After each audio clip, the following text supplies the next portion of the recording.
Kara, what do you make of the firestorm that has surrounded these social media companies in the wake of the election?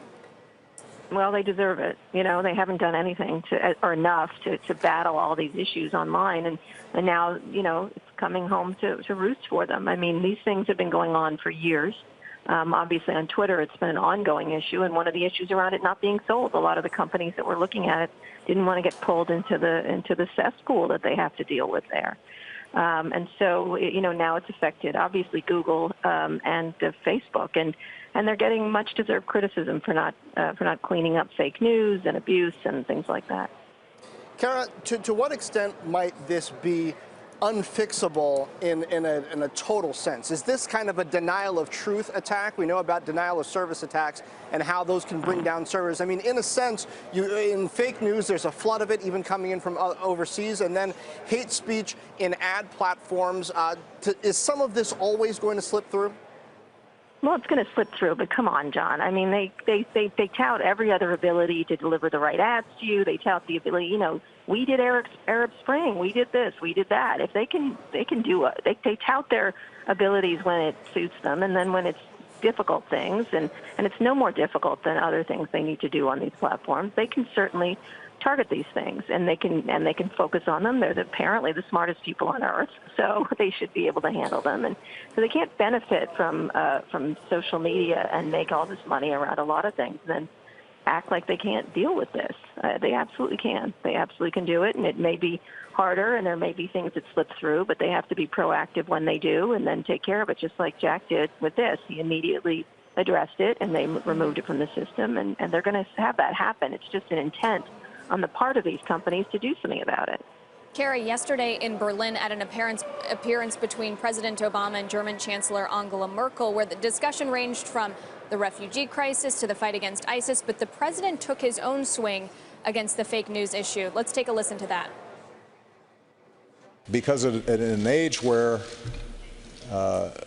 there's so much active misinformation, and it's packaged very well, and it looks the same when you see it on a Facebook page or you turn on your television. If everything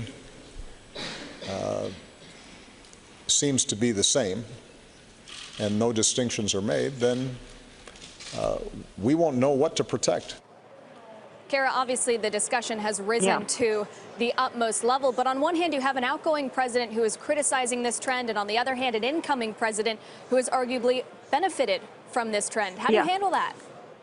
Well, it's interesting. I mean, just the other day, Donald Trump tweeted 3 demonstrably false things. Like, you have the president-elect, like, actually tweeting falsehoods. So, you know, I mean, that's different. You can't, like, I guess you can't pull someone off because they put things that are untrue on there, and then just people have to counter them.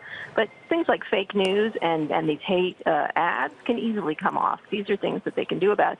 And yeah, you're right. You have someone who's used Twitter and is quite good at it to great effect, and has bragged about it in the 60 Minutes interview.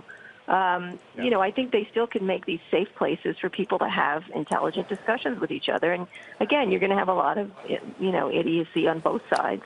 But you don't have to allow abusive stuff. You don't have to allow things that are demonstrably false to get through. And again, this is their businesses. They shouldn't want to have businesses where this is an issue. It brings it down. It makes it a bad experience.